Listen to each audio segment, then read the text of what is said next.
allow the beauty and the light and the guidance of the Star Mothers,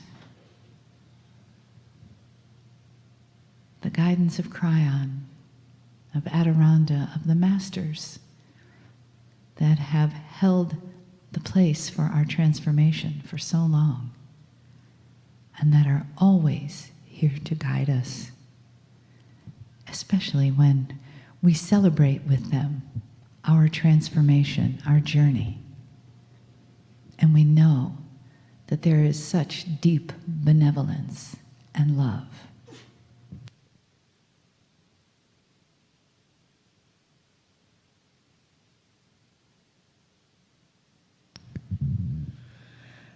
So it is good day to you, huh? Very good to see your light, your energy, your brightness right here, and we're all in that a Star Mother honor with the Dr. Amber, and in that nice juicy space, huh? In that energy of the activation within the Star Mothers, we guided our vessel Marilyn to draw 2 cards from the brand new activating deck of Kryon. We do that sometimes. You know, you can get your wisdom from many different sources, even a deck of cards. So the oracle cards, the brand new, have an activation on both sides of art. So take a deep breath. This is for you. It is quite simple. Part of God.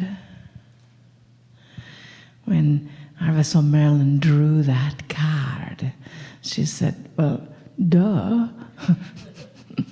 That is not new. We know that.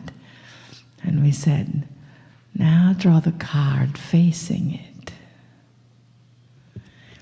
And that was rewrite the past. You see, we know you know that you are part of God. We know you get that. We know you see that. We know you feel that. And if you do not, where have you been? However, your past programming from this life, and as you've seen evidence through Lee Carroll's presentation on evolution, from many other lives, they all come into play right here, right now.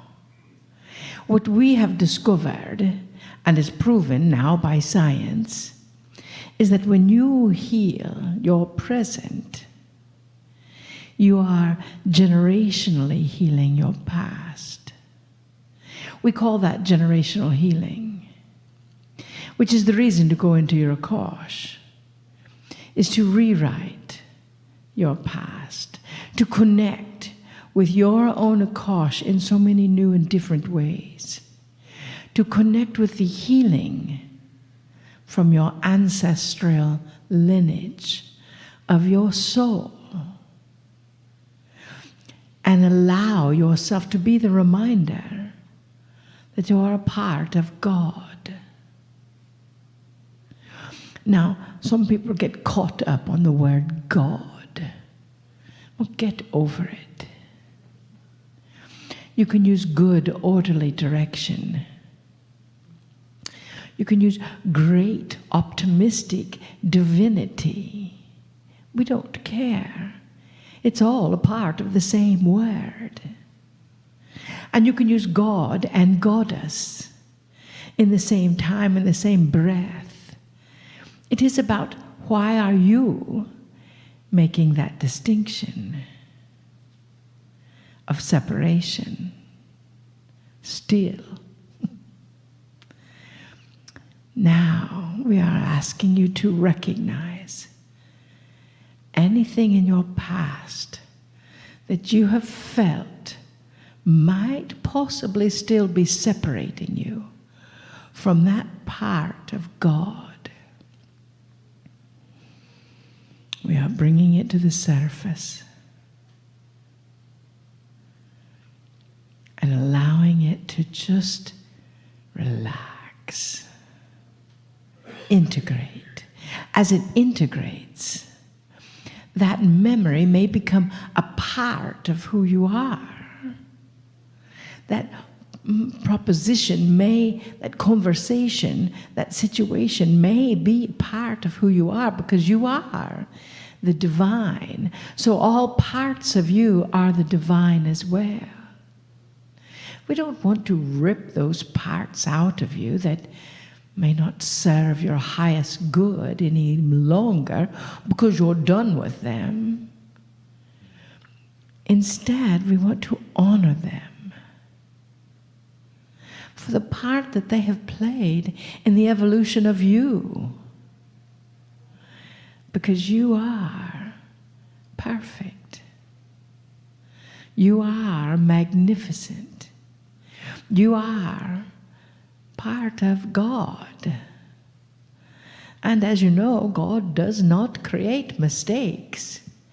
So you can't possibly be a mistake. You can't possibly be mistaken that you are here right now, in this room, in Texas. You can't possibly think that way. And if you do, still, that is the separation.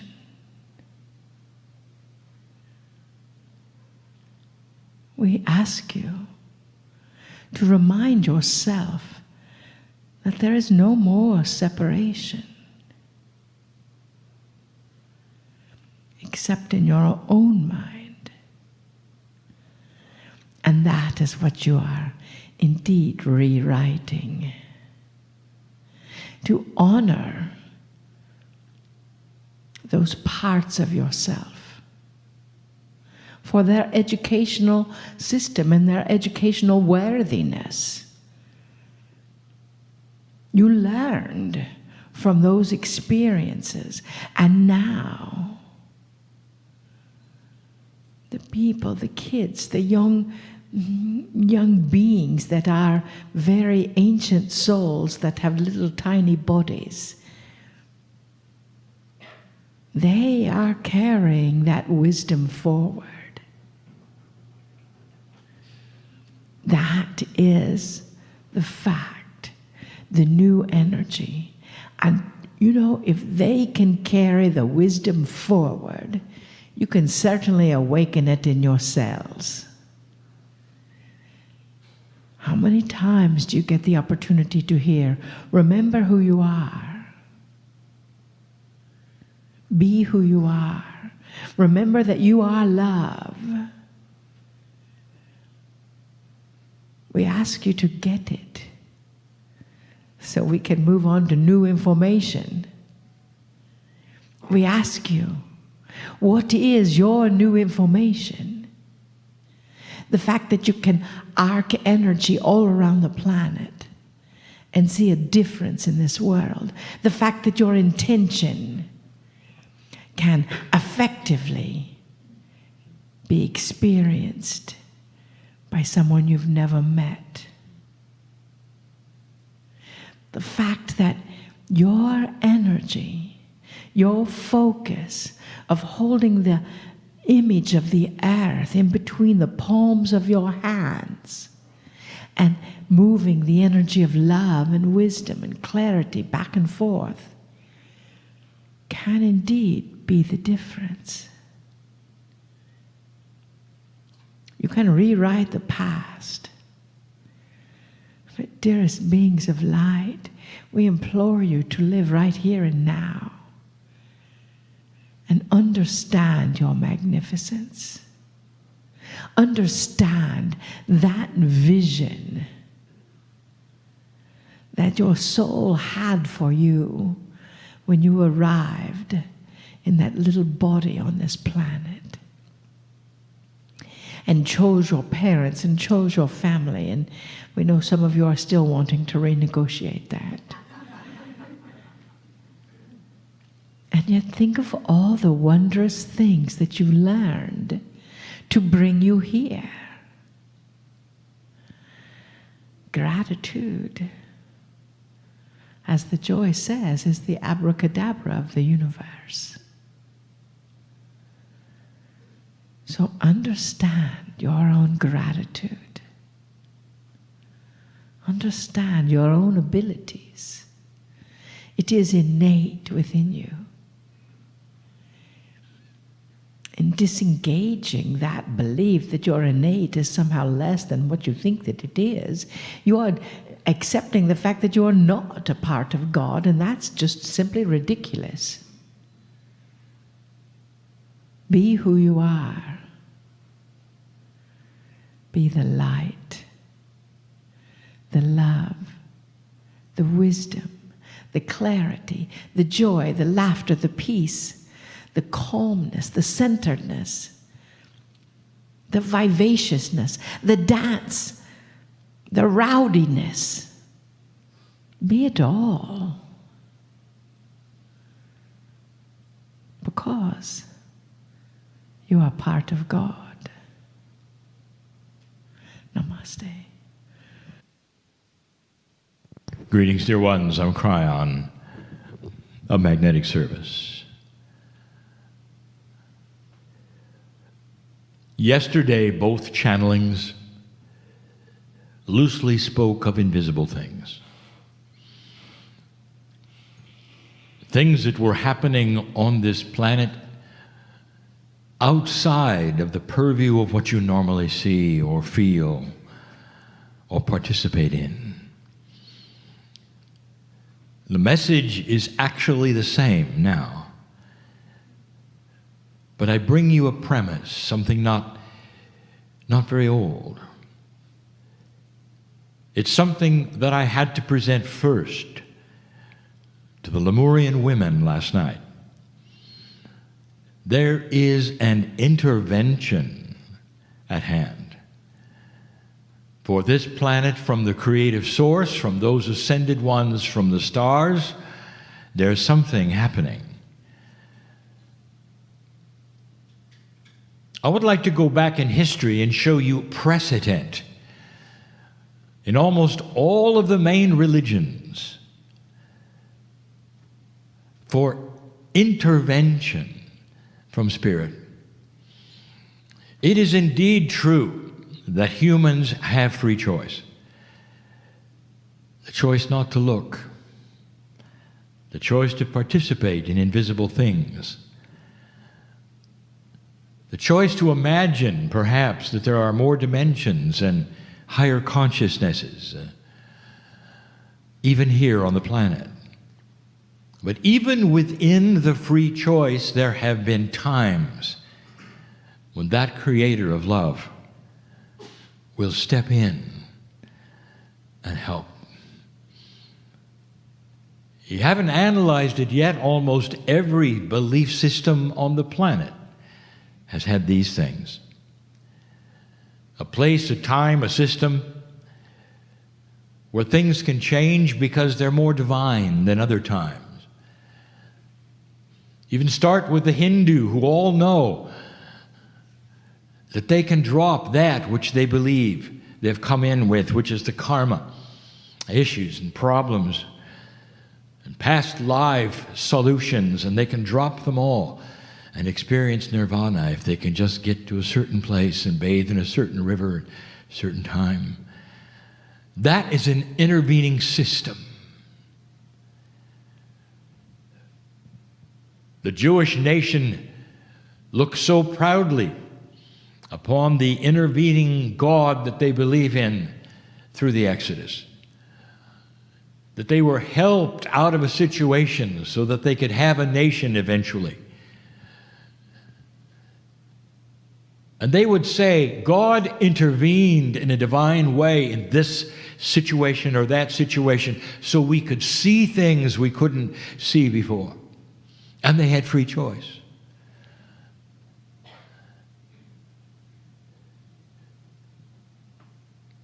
Two main religions on this planet, two belief systems, two beautiful systems believing in the love of God, believe that at the right time, at the right place, they received a prophet. An intervention in energy that changed the planet both for Islam and for Christians. The prophets came and they taught, and they gave new information that was beautiful for both. The precedent is there, that when it's time and humans are ready, that Creator sees you and knows you and allows for things to exist with free choice that were not there before. That is happening now. There is a new marker afoot. We told the ladies last night of this, and not all of you know, because not all of you have followed that which is the Kryon messages throughout the world. But briefly, just weeks ago, the final pair of nodes and nulls were matched on this planet. And if you have no idea what that is, it doesn't matter. But know this, it is a dormant system put in place hundreds of thousands of years ago, so that if humanity moved past the precession of the equinoxes, the wobble of the earth, 2012, if you were alive and well without war, at that time, that these time capsules, these beautiful energy centers, this system of push and pull energy would begin to activate when all were matched. You might say it's the positive and the negative, the node and the null. It is not. It is a system that is not echoing what you would expect in magnetics, or even positive or negative. It's a cooperative push and pull system. Complex it is, but its whole purpose is when you were ready, and you are, to come together and start eliminating past karma, past energies, working with the grids of this planet to erase the doom, the biases, the hurt, the horror of what has happened in the past, and start vacuuming it up, throwing it into the light so it vaporized in such a way to allow human evolvement to occur. Only weeks old, the last one was matched. And now all 24 are active, working, and it begins. This is intervention at the right time, at the right place that you have asked for, you've earned. It's your lineage and your legacy. And there will be those who would roll their eyes at this, except you have been seeing it. Even without all 12 and 12 being linked, you have been seeing this already. In many of the movements, the transparencies, the things that are showing that used to be in the dark and stay in the dark, and here they are in your face. And you're starting to see things move on this planet in ways you didn't expect. You're also starting to see things move that you wish would not move in these ways. Issues with politics and trouble, with corporate, with economies, all of these kinds of things which in many countries have only started flaring up yet again. And you say, well, how does that fit into this? Dear ones, this is the darkness that must be seen by all. This is the way it works, that humanity must examine itself, and these changes, this intervention, is forcing dark things to the surface. Suddenly you see things within your own systems you don't like, whereas in past decades you simply walked through it and hoped. Now suddenly they're in your face and you know you can do something about it. It changes what you're going to do next based upon what is happening now. It changes you in the fact that you're deciding what you really want that is good and transparent and compassionate. What if I told you, Americans, there might come a day when Congress comes together in those few times when the houses meet, what if I told you that in a distant future, the first thing they will do is sing a song to each side. One sings the song to the other, and the other sings it to the other. And if you could hear the words, it talks about cooperation. It talks about getting things done. It talks about honoring the fact that they're in a position for the people who elected them. And then they move forward with a harmony you've never seen before. And if I told you that, you'd say, Kryon, you're nuts. That is not going to happen. You already have a legacy within your own Congress. Not many of you expected to see it. It came from England. In England, their Congress sits facing each other so they can call each other names easily. And they continue to. Your system came from that. And now it's becoming more like that. What if I told you that all of that can change? And you might say, well, what is the catalyst that would push it into a more benevolent way? What is the catalyst where they would start to understand that both sides deserve to be there? And both sides have good ideas, but different ways of achieving them. And they would sing a song that says, we'll work together. You say, that's just not ever going to be in the cards. And I'm telling you, not only in the cards, you're going to see it. The song's being written. That's how close you are to seeing radical change with the few who are not here yet. They're here, but they're not there in Congress yet. And there will be. And they will stand and make proclamations that make so much sense about what a Congress ought to be, or how they ought to act, or how they ought to start respecting each other, and how all of them deserve to be honored. And they'll be younger than they should be. And they're coming. And their names will go down in history as the ones who may have rewritten that which is democracy in America.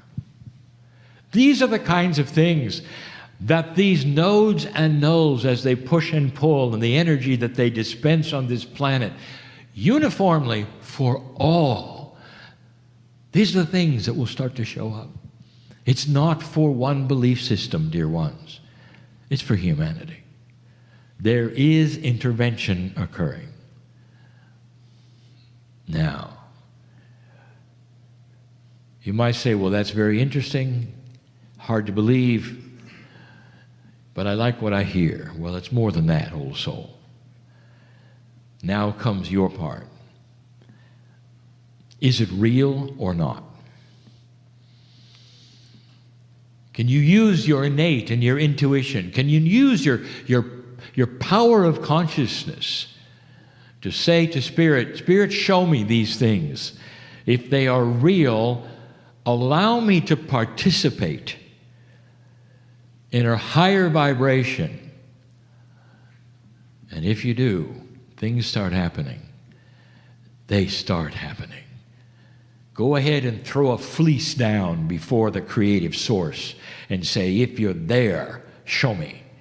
Because that's exactly what my partner did, to allow me to come into his life, because he gave permission for invisible things. The engineer, he had hoped it wouldn't happen when he gave permission for it to be. And what I gave him, he'll never forget. Not words, not wisdom, not channeling, but overwhelming love and compassion. It filled him up, and he wept in the chair. And he knew invisible things were real. Up to you and how much you share in what the creative source has been willing to give. These things I bring you as truth, as you have yet again another marker, moving into the year of duality, 2020. And so it is.